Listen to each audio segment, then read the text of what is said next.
හරි ළමයි අපි අපේ MCQ expert class එකේ MCQ විතරක්ම කතා කරන එකට අමතරව ඔයගොල්ලන් ප්‍රැක්ටිකල් ටිකක් කරලා දෙනවා කියලා කිව්වනේ. එතකොට ඒක යටතේ අපි අපේ සිලබස් එකේ අපිට හම්බ වෙන ප්‍රධානම ප්‍රැක්ටිකල් සෙට් එක කතා කරනවා. එක සතියකට එක ප්‍රැක්ටිකල් එක ගන්න මාසයකට ඒතකොට ප්‍රැක්ටිකල් 4ක් 8ක් අතර ප්‍රමාණය කතා කරන සමහර සතිවල ප්‍රැක්ටිකල් දෙකක් විතර එක දිගට කතා කරනවා. එතකොට ඒ විදිහට සතියකට එක දවසක් අපි ප්‍රැක්ටිකල් කතා කරනවා. එතකොට අද පටන් ගැනීමක් විදිහට පළවෙනි ප්‍රැක්ටිකල් එක වර්ණීය කැලිප එක තමයි අපි කතා කරන්න පටන් ගන්න. හරි. එතකොට මම ඔයගලන්ට නෝට් එකක් දීලා තියෙනවා. ඒක බලන්න. සම්පූර්ණ ඔයගලන්ට MCQ එකකට වර්ණීය කැලිප එක සම්බන්ධ ප්‍රශ්නයක් ආවොත් එහෙම නැත්නම් ස්ට්‍රක්චර්ඩ් එසේ එකට වර්ණීය කැලිප එක සම්බන්ධ ව්‍යුහගත රචනා ප්‍රශ්නයක් ආවොත් එහෙම ඒකට උත්තරේ ගන්න ඔයාලට ඕන වෙන හැම දෙයක්ම වගේ මේ නෝට් එකේ තියෙනවා. මේකෙදි මම අන්තිමට දාලා තියෙන අමතර සටහන් කියලා පොඩි කොටසක් ඕගලන්ට බැරි වෙලා හරි මේ නෝට් එකට පිටින් මොන හරි දෙයක් ඕගලන්ට මේ නෝට් එකට එකතු කරගන්න ඕන නම් එතනට එකතු කරගන්න පුළුවන්. හරි. ඒක පාස් පේපර්ස් කරනකොට නැත්නම් මොඩල් පේපර්ස් කරනකොට මොකක් හරි පේපර් එකකින් වර්ණීය කැලිප එක සම්බන්ධ මේ නෝට් එකේ නැති දෙයක් හම්බුනොත් එතනට දාලා එකතු කරගෙන ලස්සන නෝට් එකක් හදාගෙන යන්න. ඒක එක්සෑම් එක ලඟ වුණාම නෝට් එක පොඩ පොඩින් බැලුවට පස්සේ ප්‍රැක්ටිකල් ටික ඕකේ කරගන්න පුළුවන්. රයිට්. එහෙනම් බලන්න වර්ණීය කැලිප එක ප්‍රැක්ටිකල් එකේ පළවෙනි පිටුවේ මම දාලා දෙනවා රූපේ. හරි. ඒක ඕක තමයි වර්ණීය කැලිප එක. වර්ණීය කැලිප එකේ කොටස් ටික පොඩ්ඩක් ඔයාලා අයිඩියා එකක් තියාගන්න ඕනේ මොන මොනවාද කොටස් කියලා හදිසියෙ නම් කරන්න දුන්නොත් එහෙම නම් කරන්න පුළුවන් වෙන්න ඕනේ. කලින් අවුරුදු වල සමහර අවුරුදු වල වර්ණීය කැලිප එක සම්බන්ධ ප්‍රශ්නයක් ආවම කොටස් ගැන අගුල අහලා තියෙනවා. එතකොට මේ දෙන්නේ පිටත හනු මේ දෙන්නේ ඇතුළත හනු. හරිද? ඔයකනේ හනු වර්ග දෙක තුන. ඔය අතර තමයි අපි වස්තුවක් තියලා ඒ වස්තුවේ දිග හරි පළලම මොකරි අදාළ පාඨාංගේ ගන්න. එතකොට පිටත හනු කියලා කියන්නේ මෙතනදී වස්තුව තියන්නේ මැද්දේ. හනු දෙක අතර තමයි වස්තුව තියෙන්නේ. එතකොට වස්තුවට පිටින් තියෙන නිසා පිටහනු කියනවා. මෙතනදී වස්තුව තියෙන්නේ මෙහෙම. හනු වලට එළියේ. හරිද? හනු වලට එළියෙන් තමයි වස්තුව තියෙන්නේ. එතකොට අපි දෙක ඇඩ් කරලා හනු ටික තියෙන්නේ වස්තුව ඇතුලේ නේද? ඇතුළු හනු කියලා කියනවා. නිකන් කුහර සිලින්ඩර් එක ඇතුළත විශ්කම්භය වගේ එකක් වයින් තමයි ඒක පාවිච්චි කරන්නේ. මේක අචල හනුවයි සරපණ හනුවයි කියලා දෙකක් තියෙනවා. මේක තමයි සරපණ හනුව. සරපණ හනුව. එතකොට මේ අචල හනුව කියන්නේ ඒක නිශ්චලයි. ඒක චලනය කරන්න බෑ. මේ සරපණ හනුව තමයි මේ අචල හනුව දිගේ එහාට මෙහාට චලනය කරන්න පුළුවන්. අපි පාඨාංගය අනුව මෙතන වස්තුව තියලා ඒක හිර වෙන විදිහට මේ හනුව දෙක අතර එක හිර වෙන විදිහට මේව චලනය කරලා ඊට දාලා පාඨාංගය මෙතනින් කියවගන්න එක තමයි කරන්නේ. හරි. එතකොට වර්ණීය පරිමාණය සහ ප්‍රධාන පරිමාණය කියලා මේකේ පරිමාණ දෙකක් තියෙනවා වර්ණීය කැලිප එකේ අපිට පාඨාංග ගන්න. ප්‍රධාන පරිමාණයෙන් අපි ආසන්නව කියව ගන්නවා එයාගේ අගය කීයද කියලා. ඊට පස්සේ වඩා නිවැරදි අගයක් දක්වා ගන්න තමයි වර්ණීය පරිමාණය තියෙන්නේ. ඊටසේ ගැඹුරමයින කුහර එකක් කියලා එකක් තියෙනවා. ඒකෙන් අපිට යම්කිසි කුහරයක නැත්නම් මොකක් සිලින්ඩර් එක ගැඹුර වගේ මැනගන්න පුළුවන්. අර කුහරයක ගැඹුරක් මැනගන්න තමයි මේ ගැඹුරමයින කුහර තියෙන එක මතක තියාගන්න. MCQ එකක නැත්නම් ස්ට්‍රක්චර්ඩ් ඩිසයින් ප්‍රශ්නයක එන්න පුළුවන් ගැඹුර මයින සම්බන්ධ මිනුම් උපකරණයක් කියන්නේ මොකරි පාඨාංග ටිකක් දීලා මේවා මැනගන්න මොන උපකරණද පාවිච්චි කරන්න පුළුවන් වගේ අහනකොට ගැඹුරක් මැනගන්න එකක් තිබ්බොත් එහෙනම් මේක තමයි පාවිච්චි කරන්න පුළුවන් කියලා දැනගෙන තියෙනවා. right. එතකොට ඕක ටික තමයි ප්‍රධාන කොටස් ටික. මේක මේ වර්ණීය පරිමාණය සහ ප්‍රධාන පරිමාණයත් එක්ක ගනුදෙනු කරන විදිය, පාඨාංග කියවන විදිය, මූලාංක දෝෂය හොයාගන්න විදිය, කුඩා මිනුම් හොයාගන්න විදිය ඔය දේවල් ටික තමයි වැඩිපුරම අපි දැනගෙන තියෙන්න ඕනේ. හරි. එතකොට මේකේ මම මුලින් ආරම්භයක් ගන්න දාලා දෙනවා කුඩා මිනුම් හොයාගන්න විදිය. අපි දන්නවා ඒක කොහොමද ඕනම මිනුම් උපකරණයක කුඩා මිනුම් අපි හොයාගන්නේ ප්‍රධාන පරිමාණීය කොටසක අගෙන් අඩු කරන්න ඕනේ වර්ණීය පරිමාණීය කොටසක අගෙන්. හරි. ඊට පස්සේ ඔයගොල්ලෝ දැනගෙන තියාගන්න ඕනේ සම්බන්ධයක් තමයි වර්ණීය කැලිප එක සාමාන්‍යයෙන් දශම ස්ථාන එකකට වගේ තමයි අපි කුඩා මිනුම් ගන්න.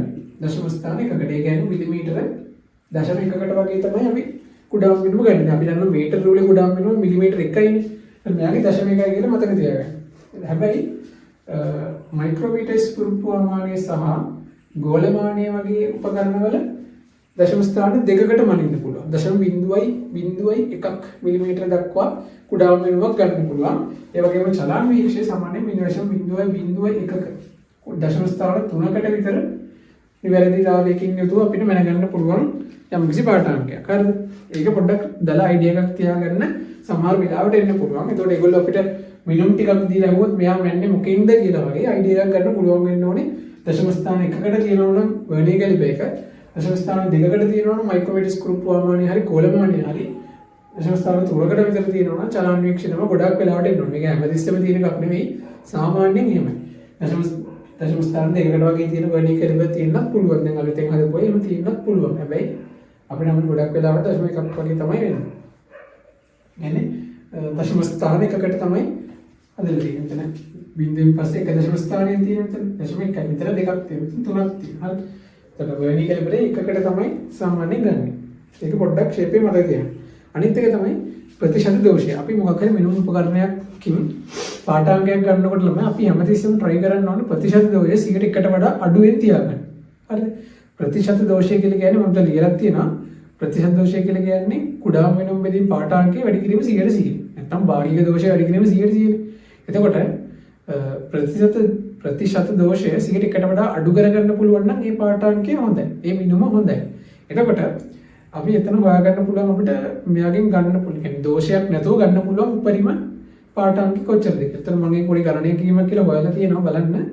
ප්‍රතිශත දෝෂය 101යි නම් කුඩාම වෙනුම 0.1ක් නිසා මෙයාගේ පාඨාංකය x වෙන්නේ සෙන්ටිමීටර 1යි. හරිද?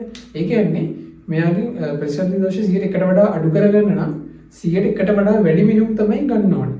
එතකොට මතක තියාගන්න වර්ණීය කැලිපරකින් අපි සාමාන්‍යයෙන් සෙන්ටිමීටර 1කට වඩා වැඩි අගයන් තමයි වැඩ. සෙන්ටිමීටර 1කට වඩා වැඩි දුරවල් තියෙන ඒවා තමයි මනින්නේ. සෙන්ටිමීටර 1කට වඩා අඩු එකක් මනින්නේ නැහැ අපි සාමාන්‍යයෙන්. මෙයාගේ මොකද හේතුව? එහෙම මැන්නොත් ප්‍රතිශත දෝෂය 100කට වඩා අඩු වෙනවා. 100කට වඩා වැඩි වෙනවා. ප්‍රතිශත දෝෂය 100කට වඩා වැඩි වුණොත් එයා දෝෂ සහිතයි. ඒ පාඨාංකය නිවැරදි නැහැ කියලා අපිට ගන්න වෙනවා. හරි ඒක නිසා දෝෂය 100කට වඩා අඩු කරගන්න ඕන නිසා සෙන්ටිමීටර 1කට වඩා වැඩි පාඨාංක තමයි අපිට මනින්න වෙන්නේ මේ වෙණී කැලිප එක පාවිච්චි කරලා. ඒක මතක තියාගන්න. ඊට පස්සේ වර්ණීය කැලිපරේ මිනුමක් ලබා ගැනීමේදී එම වස්තුව විරූපණයට ලක් නොවිය යුතුයි කියන එක මතක තියාගන්න. ඒක පොඩි දෙයක්. ඉතින් දැන් මේ පිට තහනු ඇතුළේ තහනු අතර වස්තුව තියෙනකොට රබර් වස්තුවක් වගේ තියෙනවා නම් ඔය අපි ගොඩාක් හිර කරොත් එහෙම මොකද වෙන්නේ? මේ හැම දෙක අතරේ වස්තුව ගොඩක් හිර කරොත් එහෙම යා විරූපණයට ලක් වෙන්න පුළුවන්. මේ හැඩේ වෙනස් වෙන්න පුළුවන්. ඒකට අපි ගන්න පාඨාංක වැරදි. එහෙම ගන්න බෑ කියලා තමයි එතන කියන්නේ. හරි. ඊට පස්සේ අපිට තියෙන්නේ වර්ණීය කැලිපරෙන් පාඨාංක ලබා ගන්න විදිහ ගැන දැනගන්න. එතනදිත් අපි මෙන්න මේ වර්ණීය පරිමාණය සහ ප්‍රධාන පරිමාණය කියලා දෙකම පාවිච්චි කරලා තමයි පාඨාංකය ගන්න. මම ඒක ඔයගලන්ට පැහැදිලි කළා නම් දෙවෙනි පිටුවේ තියෙන උඩම රූපේ බලන්න. ඒ රූපේ x සහ y අතර දුර තමයි අපිට හොයන්න ඕනේ. හරිද? x සහ y. මෙතන x තියෙනවා. මෙතන y තියෙනවා. x බිඳුවට සම්පාත කරලා තියෙනවා. ප්‍රධාන පරිමාණය තමයි ඔතන යටින් තියෙනමයි. මේ ප්‍රධාන පරිමාණය සෙන්ටිමීටර 4ක් තියෙනවා. ඊට පස්සේ ඔන්න 4.1යි 4.2යි 4.3 4.4 ඔන්න තමයි තියෙන්නේ.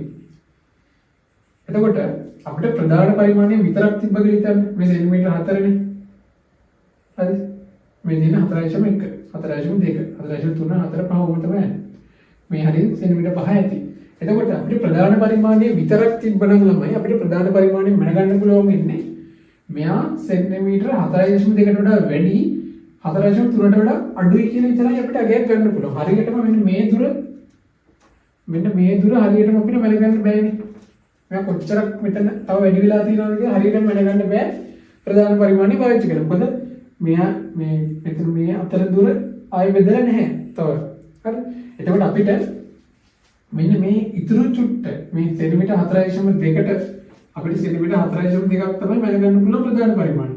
ඒකට එකතු කරන්න ඕනේ මෙන්න මේ පොඩි දිග. ඒක මැනගන්න තමයි අපි පාවිච්චි කරන වර්ණීය පරිමාණය. හරි. මෙන්න මේ අපිට මැනගන්න බැරි අමාරු දිග මැනගන්න තමයි වර්ණීය පරිමාණය පාවිච්චි කරන්නේ. වර්ණීය පරිමාණයෙන් පාඨාංකය ගන්නේ වර්ණීය පරිමාණයත් එක්ක සමපාත වෙන ප්‍රධාන පරිමාණයේ කොටස හොයාගන්න. හරිද? එතකොට ප්‍රධාන පරිමාණයේ කොටසත් එක්ක වර්ණීය පරිමාණය ඔය මම ඊතලයක් දාලා තියෙන අන්න එතන තමයි සමපාත වෙන්නේ. එතකොට වර්ණීය පරිමාණයේ කීවෙනි කොටසද බලන්න. 1 2 3 4 5. වර්ණීය පරිමාණයේ පස්වෙනි කොටස තමයි ප්‍රධාන පරිමාණයේ කොටසක් එක්ක සමපාත වෙන්නේ. පස්වෙනි එකනේ.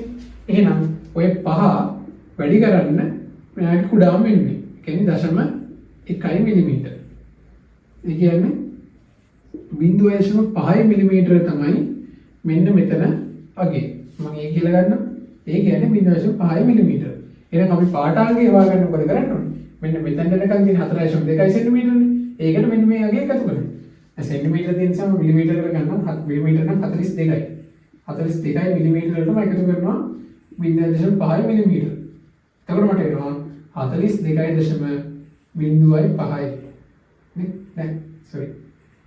42.5 මිලිමීටර කියලා. ඒ කියන්නේ සෙන්ටිමීටර නම් 4.25යි තමයි මේ පාට අංකය වෙන්නේ. ඔන්න ඔහොමයි ගන්න. ප්‍රධාන පරිමාණයෙන් අපිට මයින්න පුළුවන් දිග ගත්තා. ප්‍රධාන පරිමාණයෙන් මයින්න බැරි ටික මනගන්න වර්ණීය පරිමාණය පාවිච්චි කරා. වර්ණීය පරිමාණයෙන් මයින්නකොට ප්‍රධාන පරිමාණයත් එක්ක සමපාත වෙන වර්ණීය කොටස් ගණන ගණන් කරලා ඒ කොටස් ගණන වැඩි කරන්න කුඩා මිනුවෙන් එතනදී මෙන්න මේ වගේ අගයක් එයි. ඒ අගය එකතු කරන්න අර ප්‍රධාන පරිමාණයෙන් මම ගන්න දිගට. හරි. අන්න එහෙම තමයි පාට අංක ගන්න. දැන් බලන්න ළමයි මූලාංක දෝෂයක් හොයන්නේ කොහොමද කියලා. වර්ණීය LP එකේ මූලාංක දෝෂය හොයාගන්න ඉන්නේ. මොකද්ද මේ මූලාංක දෝෂය කියලා කියන්නේ? මූලාංක දෝෂය කියන්නේ මෙන්න මේ හඩු දෙක. හඩු දෙක අපි ස්පර්ශ කරනවා කියන්නේ හරියටම මේ පාටම් ගන්න පටන් ගන්න වෙලාව. මේ හඩු දෙක ස්පර්ශ කළාම ඔයාලට තේරෙන්න ඕනේ වර්ණීය පරිමාණයේ බිඳුව සලකුණයි ප්‍රධාන පරිමාණයේ බිඳුව සලකුණයි එකට සමපාද වෙන්න ඕනේ. එතකොට පටන් ගන්න විදිය මේ ප්‍රධාන පරිමාණයේ බිඳුව සලකුණ තියෙනවා. ඔහොමද? ප්‍රධාන පරිමාණයේ බිඳුව සලකුණයි වර්ණීය පරිමාණයේ බිඳුව සලකුණයි එකිනෙකට සමපාද වෙලා තියෙනවා. හරි. ඒක තමයි කියන්නේ. මේ දෙන වර්ණීය පරිමාණය ප්‍රධාන පරිමාණයද මෙන්න මේ බිඳුව සලකුණ දෙක එකිනෙකට සමපාද වෙලා තියෙනවා පටන් ගන්න වෙලාව. හැබැයි මූලාංක දෝෂයක් තියෙනවා නම් ඕක සමපාත නැහැ. එක්කෝ මෙයා පිටිපස්සට ඇවිල්ලා නැත්නම් මෙයා ඉස්සරහට ගිහිල්ලා මෙයා තියෙන්න පුළුවන්. හරිද? සම්පාද වෙලා නැහැ. මේ බිඳුව ඉස්සරහටයි පිටිපස්සටයි ගිහිල්ලා තියෙනවා. එතකොට එහෙම අවස්ථා දෙකක් තියෙනවානේ. අපි කියනවා ධන මූලාංක දෝෂයක් සහ ඍණ මූලාංක දෝෂයක් කියලා. ධන මූලාංක දෝෂයක් කියන්නේ සත්‍ය අගයට වඩා වැඩි අගයක් පෙන්වනවා කියන එක. හරිද? ඒ කියන්නේ ඇත්ත අගයට වඩා වැඩි අගයක් තමයි දැන් අපිට පෙන්වන්නේ. ඔක දීලා තියෙන මම රූපේ බලන්න. තුන්වෙනි පිටුවේ දෙවෙනි පිටුවේම යටින් තියෙන ධන මූලාංක දෝෂය කියන කැටතේ රූපයක් තියෙන බලන්න ඒකේ ඔව් ඒ කියන්නේ ඇත්ත අගයට වඩා දැන් වැඩියෙන් පෙන්වන්නේ. ඒ කියන්නේ මෙන්න මේක බලන්න. මෙන්න හැම බිඳුව තියෙනවා නම් හරියට මෙන්න මෙතන බිඳුව තියෙන්න ඕනේ. දැන් හැබැයි මෙයා වද වෙලා තියෙන්නේ මෙහෙම. තවදුරටත් ඇතුළට එළියට ගිහිල්ලා. මෙයා ටිකක් ඒ කියන්නේ මෙයා මෙන්න මේ අතරතුර මෙන්න මේ ලෝහ ඔක්සයිඩ් වගේ මලකඩ වගේ තැම්පත් වෙන්න පුළුවන්. හරිද? මේ හණු දෙක අතර මලකඩ ලෝහ මේ ඔක්සයිඩ් වගේ මොනවා හරි තැම්පත් වෙන්න පුළුවන්. මලකඩ කියන්නේ ඔක්සයිඩ් තමයි. හරිද? එතකොට මොනවා හරි දෙයක් තැම්පත් වෙන්න පුළුවන්. එහෙම තැම්පත් වෙලා තියෙනවා කියලා කියන්නේ මේ හණු දෙක අතර මොකක් හරි මේ වස්තුවක් තියලා අපි මනිනවා වගේනේ. එතකොට පොඩ්ඩක් මේ හණු දෙක ඉස්සරහට ගාලා යම්කිසි පාඨාංගයක් පෙන්වන්න ඕනේ දැන්. හරිද? යම්කිසි පාඨාංගයක් පෙන්වනවා වගේ තමයි තියෙන්නේ. එතකොට අන්න ඒ අවස්ථාවේදී අපිට බලන්න රූපේ තියෙන එක අපිට ලැබෙන්නේ දැන් අර දැන් අපි මනිනාගේට අරගේ එකතු වෙලා තියෙන ඇත්තටම. හරිද? දැන් හිතන්න මේ හණු දෙක ස්පර්ශ වෙලා තියෙනකොටත් මෙයා කොටස් තුනක් ඉහළ සමපාත වෙලා තියෙනවා. ඒ කියන්නේ 0.3ක විතර පාඨාංගයක් දැන්නමත් පෙන්වනවා. හණු දෙක ස්පර්ශ වෙලා තියෙන්නේ. ඒකට මෙන්න මේ වගේ පාඨාංගයක් දැන් පෙන්වනවා. බිඳුව නෙමෙයි සම්පාද වෙලා තියෙන්නේ. තුන්වෙනි කොටසත් එක්ක මෙන්න එහෙම එකයි තුනත් එක්ක මෙහෙම සම්පාද වෙලා දැන් 0.3ක විතර පාඨාංගයක් පෙන්වනවා. හරිද? ඒ කියන්නේ මේ මර ඒ 0.3ක් කියලා පෙන්වන්නේ මේක ඇතුලේ තියෙන ලෝහ ඔක්සයිඩ් වල ඝනකම. හරිද? ඒතර අපි දැන් මොකක් හරි හිතන්න මම මිලිමීටර් 10ක එකක් මන්නා කියලා. එතකොට දැන් 10.3ක් විදියට පෙන්වනවා. මේ එහෙනම් අපි මොකද කරන්න ඕනේ? නිවැරදි පාඨාංගය ගන්න නම් අර අවසාන මිනුමෙන් මූලාංග දෝෂය අඩු කරන්න තමයි ඕනේ. ඒක තේරෙනවනේ නිකන් අර පටන් ගන්නකොටම මිනුමක් ඇවිල්ලා තියෙන. ඒකට ඒක අඩු කරලා තමයි අපි හරි පාට අගේ ගන්න ඕනේ. ඒක ධන මූලාංග දෝෂය. හරි. එතකොට ළමයි ඍණ මූලාංග දෝෂයක් આવොත් බලන්න නෝට් එකේ ඍණ මූලාංග දෝෂයක් කියන කොටසේදී ඍණ මූලාංග දෝෂයක් කියලා කියන්නේ මොකක්ද අතන? අණු අතර මොකද තැම්පත් වෙලා නේද? ධන මූලාංග දෝෂයක් කියලා කියන්නේ අණු අතර මොන හරි තැම්පත් වෙලා කියන්නේ ඇත්තටම අපි අණු අතර මොන හරි දෙයක් තියලා මනිනවා වගේ අර මේ බිඳුව සලකුණට මේ පැත්තෙන් තමයි කියන්නේ බිඳුව මේව තියනවා නම් වර්ණ රූපේ තියෙන විදිහට බිඳුවට මෙන්න මේ පැත්තට ගිහිල්ලා තමයි මෙන්න මේ අතර දුර තමයි බිඳුර අපිට වයින් වෙන්නේ. හරි. එතකොට මෙන්න 1 2 3යි කියන සලකුණ එක සම්පාත වෙනවා කියලා හිතන්නකෝ. එතකොට අපිට ධන මූලාංක දෝෂය ගන්න පුළුවන් 0.3 මිලිමීටර කියලා. හරි. දැන් ඍණ මූලාංක දෝෂෙදි මොකද වෙන්නේ? මේ අණු ගෙවිලා තියෙන්නේ. මුකුත් තැම්පත් වෙලා නෙමෙයි. මුකුත් තැම්පත් වෙලා නෙමෙයි තියෙන්නේ මේ අණු ගෙවිලා ඇතුළට ගිහිල්ලා වගේ. හරිද? මෙලියම අණු ගෙවිලා ගිහින්. එතකොට මොකද වෙන්නේ? අර මෙයා තවත් ඇතුළට යනවානේ. එහෙනම් මේ බිඳුව සලකුණ මොකද වෙන්නේ? තව ඇතුළට යන්නයි ඕනේ. මේ ප්‍රධාන පරිමාණයේ බිඳුව සලකුණ තියෙනවා. මෙන්න මෙයා තව ටිකක් ඇතුළට ගිහිල්ලා දැන්. හරිද? දැන් මෙන්න ඇවිල්ලා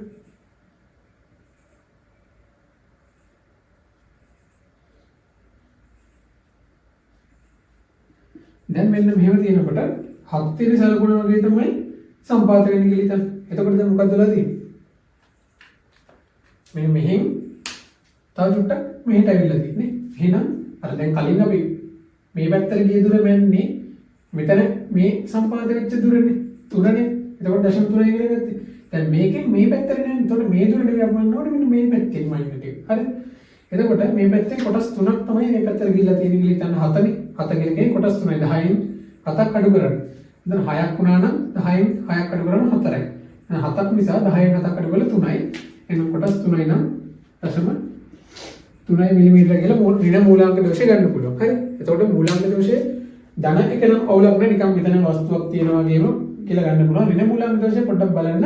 7 වෙනි කොටස එක්ක සම්පාත වෙලා තියෙනවා නම් 7 කියලා කියන්නේ අපි ගන්න ඕනේ 3 කියන එක. හරි. 10න් 7ක් අඩු කරලා 3 තමයි ගන්න ඕනේ. මොකද මේ පැත්තෙන් තමයි වැඩි වෙලා තියෙන්නේ.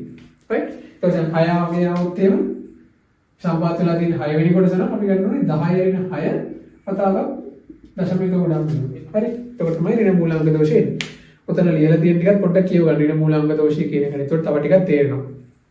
වෙනත් කරුණු කියලා තමයි දීලා තියෙනවා. වර්නියර් කැලිපරේ ගැඹුරු මයිනින් ගුරෙන් කොහලයක ගැඹුරු මැන ගත හැකි කියලා එක අපි කතා කරන්නේ. ඊට පස්සේ ආයෙත් අර පොඩි දෙයක් තියෙනවා. මෙතන නෝට් එකේ දාලා නැති ඔයාලා මතක තියාගෙන ඉන්න ඕන දෙයක්. හිතන්න ළමයි දැන් මේ වගේ ගානක එනවා මේ වගේ කඩදාසියක නැත්නම් පත්තර කෑල්ලක මොකක් හරි එකක මේ වගේ කඩදාසියක ඝනකම මයින්ඩ් කියන වර්නියර් කැලිපරයක් පාවිච්චි කරලා. පුළුවන් ද මනින්න? බෑනේ. ඇයි අපි කිව්වනේ වර්නියර් කැලිපරයකින් නිවැරදිව පාඨාංකයක් ගන්න නම් නැත්නම් ප්‍රතිශත දෝෂය 100කට වඩා අඩු අගයක තියාගෙන පාඨාංකයක් ගන්න නම් අවම වශයෙන් සෙන්ටිමීටර එකකවත් දිගක් අපි මනින්න ඕනේ. ඒතර මෙතන සෙන්ටිමීටර එකක් නැහැ. එහෙනම් මොකද අපිට කරන්න පුළුවන්? ඒ වගේ තමයි නෙක්ස්ට් එක මොනවද කරන්න පුළුවන්. ඒතර අපිට පුළුවන් එක දෙයක් තමයි මෙයාව මෙහෙම නමලා හදාගන්න පුළුවන් සෙන්ටිමීටර එකක කණකමක් වෙන විදිහට හදාගෙන ඒක මනින්න පුළුවන්. ඊට පස්සේ අපිට මෙයා නැමිලා තියෙන මේ කොළ ස්තර ගණන ගණන් කරලා ඒ ස්තර ගණන් බෙදලා එකක ගගේ ගන්න පුළුවන්. එහෙම නැත්නම් මේ වගේ තව මේ කොළේ වගේ තව කොළ සෙට් එකක් අරගෙන ඒ කොළ සෙට් එක මේක උඩ තියලා ඒ සෙට් එකේම අගය මනිනවා. එතකොට යම් කිසි අගයක් එනවනේ. ඒ අගය තියෙන කොළ ගණනෙන් බෙදනවා. එතකොට අපිට එක කොළයක ගණකම ගන්න පුළුවන්. හරි. ඔය වගේ ඒවා එක්සෑම් එකේ කලින් අවුරුද්දවල අහලා තියෙනවා. හරි. එතකොට ඒකම ආය අහන්නත් පුළුවන්. නැත්නම් වෙන නිර්මාණාත්මක විදියක් අහන්නත් පුළුවන්. හරි. අලුත් මේක කවදාවත් අහලා නැති අපි කවදාවත් හිතලා නැති එකක් අහන්නත් පුළුවන්. ඒතකොට ඒ වෙලාවට ඔයා ප්‍රායෝගිකව හිතන්න ඕනේ. මේ ප්‍රැක්ටිකල් කියන්නේ ප්‍රායෝගිකව. හැමතිස්සෙම අර තියරි කට පාඩම් කරලා බයි හાર્ඩ් කරගෙන එහෙම යන්න එපා. හරිද? හැමතිස්සෙම හිතන්න මේ ප්‍රායෝගික දෙයක් විදිහට හිතන්න මේක. එතකොට තමයි පුළුවන් වෙන්නේ. මේ මොකක්ද අලුත් ඒගොල්ලෝ නිර්මාණාත්මක එකක් දුන්නොත් එහෙම නිර්මාණාත්මක ගානක් දුන්නොත් එහෙම මොකක්ද එකකින් අපි උත්තරේ ගන්න ඕනේ කොහොමද කියලා හිතෙන්නේ. එතකොට හරිද? ප්‍රැක්ටිකලි හිත අවබෝධ කරගෙන තියාගන්න මෙයාගෙන් මොකද්ද කරන්නේ කියලා. රයිට්. අනිත් දේ තමයි මේ හිතන්න මේකෙන් අපි වීදුරු කුට්ටියක වගේ පළලක් මනිනවා කියලා. එන්න මේව වීදුරු කුට්ටියක් තියෙනවා. මට දැන් මෙන්න මේ පළල මැන ගන්නවා. එතකොට මම මේ හණු දෙක පිට හණු වලින් පිට හණුව මෙන්න මෙතනින් තියලා අනිත් හණුව මෙන්න මෙතනින් තියලා මේ කැලිබරේ මෙන්න මේ පාඨාංකය ගත්තම අපිට ඒ එක පාඨාංකයක් විතරක් අරගෙන ඒ අගය හරිම කියලා කියන්න බෑ. මොකද අපි දන්නේ මේ වීදුරු කුට්ටිය මෙන්න මේ අගය මෙන්න මේ අගයටම සමානයි මේ අගයටම සමානයි මේ පළල මේ දිග පුරා ඒකාකාරව තියනවා කියලා අපිට විශ්වාසයෙන් කියන්න බෑ. ඒ නිසා අපි කරන්නේ මෙන්න මෙතන අගය ගන්නවා ඊට පස්සේ මෙන්න මෙතනත් තියලා ගන්නවා මේ කොනෙනුත් තියලා ගන්නවා ඒ විදිහට මේ දිග ඔස්සේ ටැම් කීපයකින් මේ පළල මැන ගන්නවා ඊට පස්සේ ඒ අගයන් මැනපු ගානෙන් බෙදලා මධ්‍යන්නේ තමයි ගන්න. හරි. ඒ විදිහට තැන් 3කින් වගේ ආසන්න වශයෙන් තැන් 3කින් විතර අපි පාඨාංක අරගෙන ඒ වගේ මධ්‍යන්නේ අරගෙන තමයි වඩා නිවැරදි පාඨාංකය ගන්න. හරි. ඒක මතක තියාගන්න. මොකක් හරි ගානකදීම ස්ට්‍රක්චර් එකකදී ආවොත් එම ඔයාලා ගන්න පාඨාංක 3ක් මොකක්ද? ඒ පාඨාංක 3ක් ගන්න හේතුව මොකක්ද වගේ එකක් આવොත් එම එතකොට එතනදී දෝෂය අවම කරගන්න. හරිද? අර ඒකාකාර නොවීම නිසා මේ වගේ එකකදී මේ විදුකට ඒකාකාර නොවෙන්න පුළුවන්. ඒතර ඒකාකාර නොවීම නිසා ඇතිවෙන දෝෂය අවම කරගන්නවා තමයි අපි 3ක් අරගෙන මධ්‍යන්නේ ගන්න.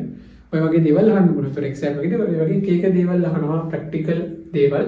ඒවට උත්තර ගන්න පුළුවන්. දැන් මෙතන දීලා තියෙනවා පසුගිය විභාග ප්‍රශ්න කියලා 84යි 92 ඊට පස්සේ 2002 2014 ඔය අවුරුදු වල වර්ණීකරණය සම්බන්ධව ස්ට්‍රක්චර්ඩ් එසේ ප්‍රශ්න අහලා තියෙනවා. එතකොට ඒ පේපර්ස් ටික අරගෙන කරන්න වැඩි වෙලාවක් යන්නේ නැහැ. පැයක් ඒ උපරිම වුණා.